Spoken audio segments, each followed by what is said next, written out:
வணக்கம். இன்றைக்கி இந்த வீடியோவில் நம்ம பார்க்க போகிறது, இந்த சேனலில் இதுக்கு முந்தின வீடியோவில் நம்ம பார்த்த ப்ளவுஸோட ஸ்லீவை தான் நம்ம இப்போ கட் பண்ணி தைக்கிறத பார்க்க போகிறோம். அதுக்கு முன்னாடி இந்த சேனலை இது வரைக்கும் சப்ஸ்கிரைப் பண்ணாதவங்க சப்ஸ்கிரைப் பண்ணுங்கள். சப்ஸ்கிரைப் பட்டனை கிளிக் பண்ணி பெல் ஐக்கானையும் கிளிக் பண்ணுங்கள். இந்த சேனலில் வர வீடியோஸ் எல்லாமே நீங்கள் மிஸ் பண்ணாமல் பார்க்கலாம். ரெண்டு ஸ்லீவுக்கும் சேர்ந்த மாதிரி லைனிங் கிளாத்தும் மெயின் கிளாத்தும் கட் பண்ணியிருக்கிறேன். மெயின் கிளாத்தோட சுற்றளவு கொஞ்சம் கம்மியாக இருக்குது. இப்போ உயரம் 5.5 இன்ச்சுக்கு கட் பண்ணியிருக்கிறேன். சுற்றளவு 9 இன்ச்சு இருக்குது. ரெண்டு சின்ன பீஸ் பேப்பர் கேன்வாஸை நம்ம ரெண்டாக மடிக்கலாம். ரெண்டாக மடிச்சுட்டு கொஞ்சம் இடைவெளி விட்டு அடையாளப்படுத்துகிறேன். அடையாளப்படுத்துகிற பகுதியிலிருந்து அதோட நீளம் 3.5 இன்ச்சுக்கு அடையாளப்படுத்தலாம். அகலம் 1.25 இன்ச்சுக்கு அடையாளப்படுத்துகிறேன். இதை கோவி வடிவமாக வரையலாம்.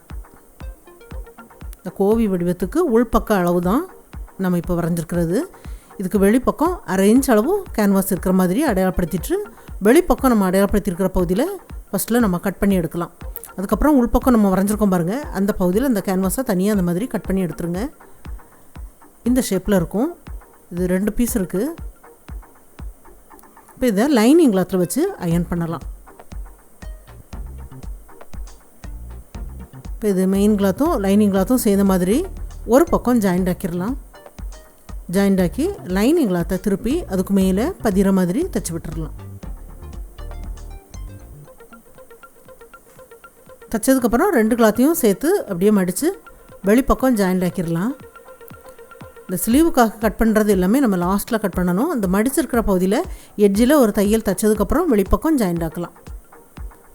எட்ஜில் தைச்சிட்டு பைப்பிங் பண்ணும்போது ரொம்ப வசதியாக இருக்கும். இப்போ இந்த கேன்வாஸோட 2 பக்கமும் அதோட எட்ஜில் தைச்சி விட்டுறலாம். தைச்சதுக்கப்புறம் வெளிப்பக்கம் எக்ஸ்ட்ரா கிளாத்தை நம்ம கட் பண்ணி எடுத்துடலாம்.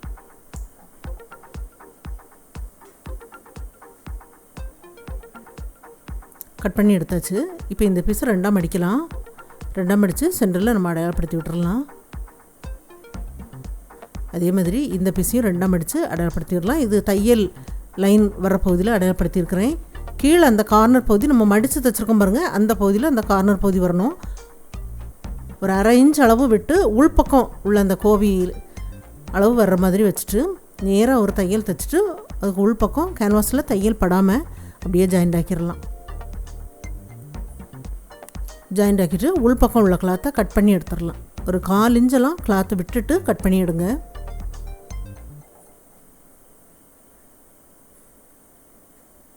அந்த கோவி பீஸ் அந்த கேன்வாஸ் பகுதி கொஞ்சம் வெளிப்பக்கம் தெரிகிற மாதிரி இருக்குது. அதை நம்ம கட் பண்ணி எடுத்துடலாம். சுற்றி கிராஸில் கட் பண்ணி விட்டுட்டு இந்த பீஸை அடிப்பக்கமாக திருப்பி விடலாம். இந்த சைடில் தையல் வரைக்கும் கட் பண்ணிடுங்க. அப்போ தான் நல்லா திரும்பி கொடுக்கும்.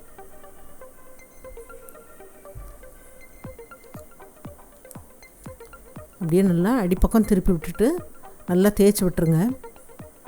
இந்த சைடில் இந்த கொஞ்சமாக அந்த கேன்வாஸ் பீஸ் கொஞ்சம் கட் பண்ணி எடுத்துடலாம். இப்போ அதோட எட்ஜில் தைச்சி விட்டுறலாம். எட்ஜில் தைச்சிட்டு இப்போ இதில் பைப்பிங் பண்ணுறதுக்காக அதுக்கு உள் பக்கம் அந்த கேன்வாஸ் வந்து கொஞ்சம் எக்ஸ்ட்ரா இருக்குது பாருங்கள், அதில் நம்ம ஹெம்மிங் பண்ணி விடலாம். தைச்சி முடிச்சாச்சு. இது 1 சைடாக மடித்து தைச்ச cross piece saree colour poly cotton cloth. அந்த எண்டில் கொஞ்சமாக அடிப்பக்கமாக அப்படி மடித்து விடலாம். மடித்து விட்டுட்டு அந்த மடிச்சிருக்கிற பகுதி கார்னர் பகுதியில் வரணும். இந்த கோவி டிசைனுக்கு கார்னர் பகுதியில் இந்த மடிச்சிருக்கிறத அப்படியே வைக்கலாம். கிராஸ் பீஸ் கொஞ்சம் உள்பக்கம் அப்படி தெரிகிற மாதிரி மேலே உள்ள பீஸில் அதோட எட்ஜில் அப்படியே ஜாயிண்ட் ஆக்கிடலாம்.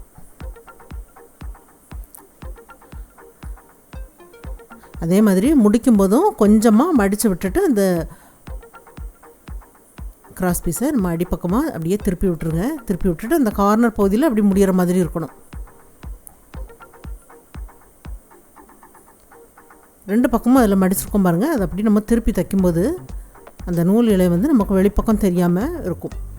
அப்படியே அடிப்பக்கமாக திருப்பி விட்டுட்டு அந்த பைப்பிங்க்கு வெளிப்பக்கம் ஜாயிண்ட் ஆக்கிருங்க.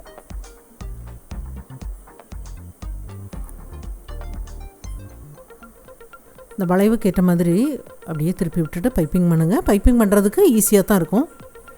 பைப்பிங் பண்ணி முடித்தாச்சு. இப்போ இந்த ஸ்லீவோட எண்டில் நம்ம பைப்பிங் பண்ணணும். அதுக்கும் இந்த பாலி காட்டன் கிளாத் 1 சைடாக மடிச்சிருக்கிறேன். மடித்து தைச்ச பீஸை நம்ம அடிப்பக்கமாக வைக்கலாம். லைனிங் கிளாத் மேலே தெரிகிற மாதிரி, எப்போதும் பைப்பிங் பண்ணுற மாதிரி தான். கொஞ்சம் கிராஸ் பீஸ் வெளிப்பக்கம் தெரிகிற மாதிரி மேலே இருக்கிற பீஸில் எட்ஜில் ஜாயிண்ட் ஆக்கி நம்ம பைப்பிங் பண்ணலாம்.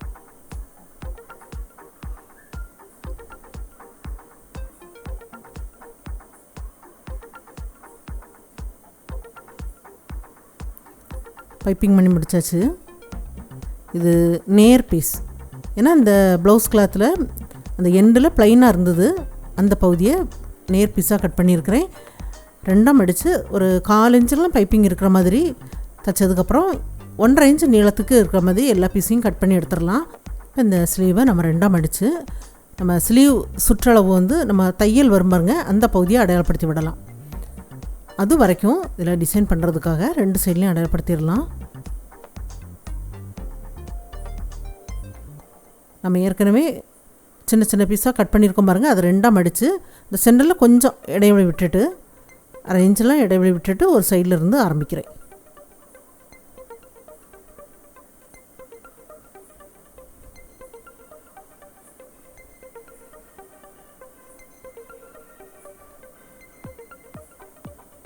ஜாயிண்ட் ஆக்கும்போதும் பைப்பிங்க்கும் வெளிப்பக்கமாக அப்படியே ஜாயிண்ட் ஆக்குங்க. 2 பக்கமே ஜாயிண்ட் ஆக்கி முடிச்சாச்சு. சென்டரில் 1 இன்ச் அளவு கேப் இருக்கிற மாதிரி இருக்குது. 1.5 இன்ச்சு அகலம் உள்ள கிராஸ் பீஸ் ரெண்டாக மடித்து, இது பைப்பிங் ரொம்ப மெல்லிஸாக நம்ம ப்ளவுஸுக்கு ரோப் தைப்போம் பாருங்கள், அந்த மாதிரி தைக்கிறதுக்கு அந்த ஃபூட்டில் இருந்தும் பாதி அளவுக்கு தான் அந்த தையல் லைன் விழணும். அந்த மாதிரி சின்னதாக அந்த மாதிரி தைச்சிட்டு எக்ஸ்ட்ரா கிளாத்தை நம்ம கட் பண்ணி எடுக்க வேண்டாம். கட் பண்ணி எடுக்காமல் ஒரு பெரிய சைஸ் நீடில் எடுத்துக்கோங்க. அதில் கொஞ்சம் திக்காக இந்த மாதிரி த்ரெட்டு ஒரு 3-4 த்ரெட்டெல்லாம் சேர்ந்த மாதிரி கட்டி முடிச்சு போட்டு விட்டுக்கோங்க.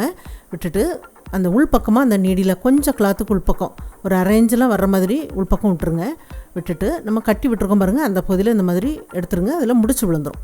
முடிச்சு விழுந்ததுக்கப்புறம் நீடியில் திருப்பி விடுங்க.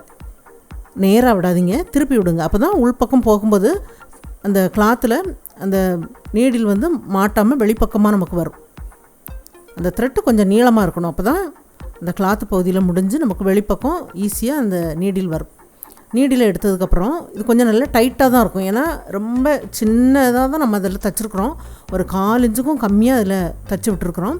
எக்ஸ்ட்ரா கிளாத்து அதில் அதிகமாக இருக்குது. அது எல்லாமே நமக்கு உள்பக்கமாக போகும்போது கொஞ்சம் டைட்டாக தான் வரும். ஆனால் ஈஸியாக பண்ணிடலாம். ஒரு பக்கம் இந்த மாதிரி வந்துடுச்சு பாருங்கள், அந்த சைடில் உள்ள பகுதியை பிடிச்சிட்டு கொஞ்சம் கொஞ்சமாக அந்த மாதிரி எடுத்து விட்டுருங்க.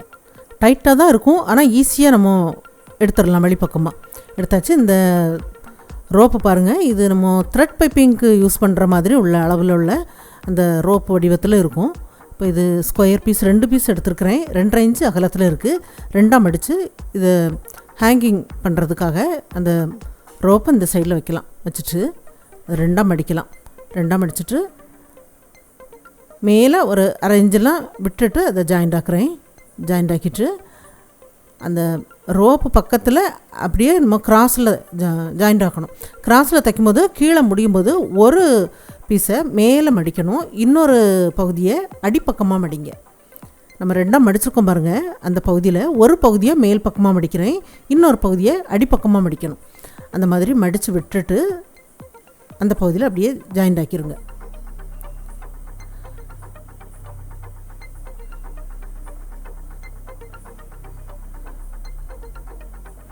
இப்போது 2 பக்கத்துக்கும் நம்ம தைச்சதுக்கப்புறம் அதை திருப்பி எடுக்கலாம். ஏன்னா அளவுகள் வந்து ஒன்று போல் இருக்கிற மாதிரி தைச்சி விடணும். அப்போ தான் ஃபினிஷிங் பார்க்கும்போது ரொம்ப நல்லாயிருக்கும். எல்லாமே தைச்சதுக்கப்புறம் நம்ம எக்ஸ்ட்ரா பகுதியை நம்ம கட் பண்ணி எடுத்துடலாம். கட் பண்ணி எடுத்துகிட்டு நம்ம திருப்பி எடுக்கலாம். இந்த மாதிரி நீங்கள் ப்ளவுஸுக்கும் பண்ணி பாருங்கள், ரொம்ப நல்லாயிருக்கும். ப்ளவுஸுக்கு பண்ணும்போது இதை விட கொஞ்சம் அந்த ஹேங்கிங் வந்து கொஞ்சம் பெரிய சைஸாக வர்ற மாதிரி இருக்கணும். இது ஸ்லீவுக்கு அப்படிங்கும்போது கொஞ்சம் சின்ன பீஸாக நான் வைக்கிறேன்.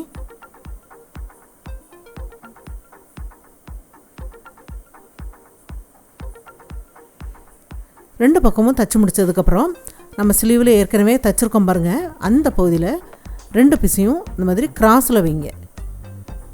கீழே பார்க்கும்போது இந்த மாதிரி கிராஸில் அது ரெண்டும் ஜாயிண்ட் ஆகிற மாதிரி இருக்கணும். அதை அப்படியே ஜாயிண்ட் ஆக்கி விட்டுருங்க.